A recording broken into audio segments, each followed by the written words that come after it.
پہلے تو میں ادھر کراچی میں آیا تھا تو یہاں پہ آنا جانا بہت کم تھا، لیکن ہمارے ایک دوست ہے جو یہاں پہ آتے رہتے تھے، تو انہوں نے ہمیں دعوت دی کہ ماشاءاللہ دعوت اسلامی آ جائے، آپ آئیں گے تو انشاءاللہ آپ کو سکون بھی ملے گا، راحت بھی یہاں پہ میسر ہوگا۔ جب کیسا محسوس کر رہے ہیں آنے کے بعد؟ اللہ کا لاکھ لاکھ شکر ہے، ایسا لگ رہا ہے جیسے دنیا سے الگ تلگ ماحول ہے یہاں پہ۔ آپ یہاں پہ رہو گے تو جب جیسے ہی یہاں سے نکلو گے تو آپ سمجھو گے شاید میں کہیں اور آ گیا ہوں۔ جب میں ادھر آیا تو میں نے اپنے چھوٹے بھائی کو بھی یہاں پہ لے کے آ گیا تھا نماز کورس کے لیے،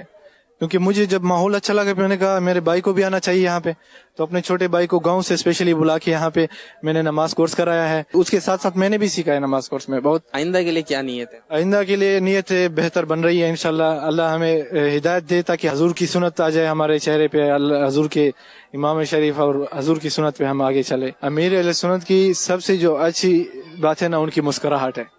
جب وہ مسکراتے ہیں نا تو بس اس کا مسکرانا ہی سب کچھ ہے ہمارے لیے، جیسے دل پہ تیر لگ جاتا ہے نا، وہ ہنستے تو ایسے سمجھ جاؤ جیسے دل پہ تیر لگے۔ ماشاءاللہ ایک دفعہ جب پہلے میں نے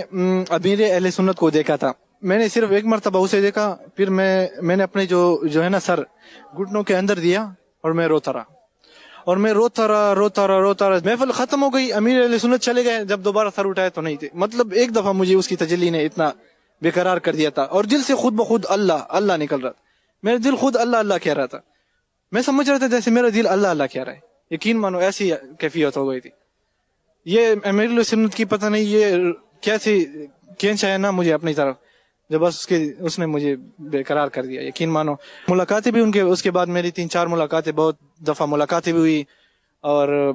ان کے فیض سے ہمیں بہت کچھ ملا ہے۔ اللہ کرے ہماری آگے بھی ان کے ساتھ ایسی ساری عمر بیتی رہے، اور ہمارے پیر و مرشد ہیں انشاءاللہ، ہم اس کے لیے ہر کچھ کرنے کو تیار ہیں۔ ہم تو پٹھان ہیں تو ہم کہتے ہیں کہ ہمارے جتنے بھی پٹھان ساتھی ہیں وہ ادھر آئے، دیکھے، اور ادھر کا ماحول دیکھ کے پھر بتائے، اس سے سکون ملتا ہے یا نہیں ملتا ہے ادھر۔